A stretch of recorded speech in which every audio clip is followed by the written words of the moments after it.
Hello, beautiful souls. Welcome to Emotional Radio, where we tune into the frequencies of our minds and hearts. This is a place of solace, self-discovery, and soulful conversations.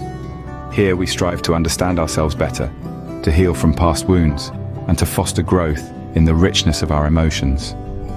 Together, we'll embark on an enlightening journey, navigating the depths of our psyche.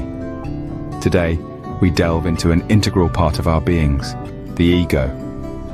The ego, a concept that Freud brought into light, is a central part of our psyche. Now you might be wondering, what exactly is the ego? In its simplest form, the ego is our conscious mind, the part of our identity that we consider our self. But it's a little bit more complicated than that.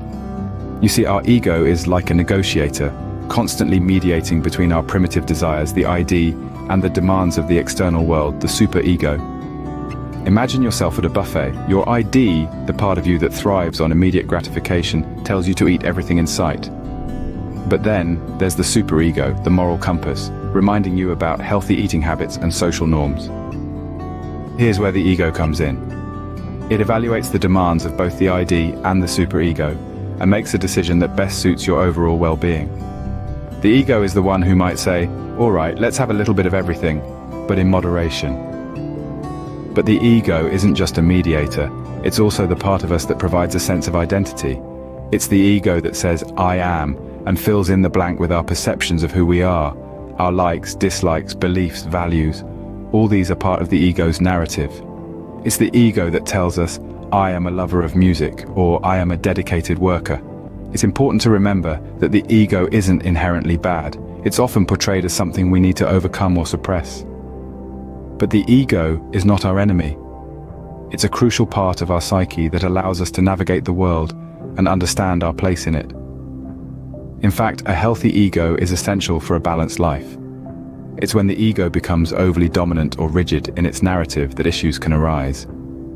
So it's not about getting rid of the ego, but rather understanding it, nurturing it, and ensuring it's in harmony with the rest of our psyche. So, you see, our ego is not our enemy. It's a part of us that needs understanding and care. But why is the ego so involved in our lives, you ask?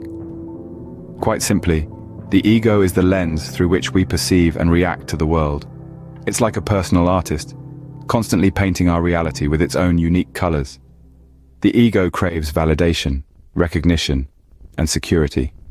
It's the voice in your head that whispers, what will people think if I do this? Or, I need to be better than them to feel good about myself. It's the driving force behind our ambitions, but also our fears and insecurities. In fact, the ego is an expert survivalist, always on the lookout for threats to our self-esteem or status.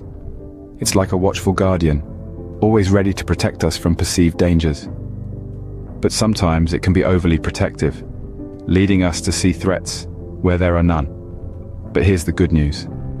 Understanding our ego is the first step towards leading more fulfilling lives. It's about acknowledging its presence without letting it control our actions. It's about saying, thank you, ego, for your concern, but I've got this.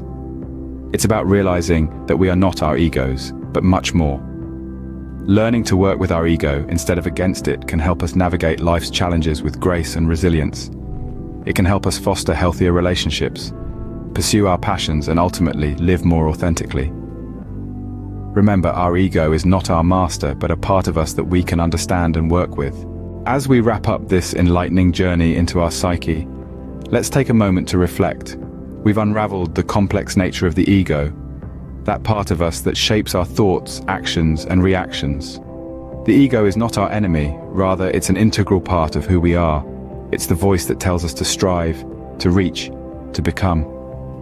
Yet it's also the voice that can push us too far, into the realms of self-doubt and fear. Understanding our ego is the first step towards personal growth and fulfillment. By recognizing its role in our lives, we can start to harness its power, using it as a tool to achieve our true potential. It's a journey worth taking, one that leads to self-discovery and inner peace. Thank you for tuning into Emotional Radio. If you enjoyed this journey, hit that like button and subscribe to our channel. Until next time, take care and keep tuning in to the frequencies of your mind and heart.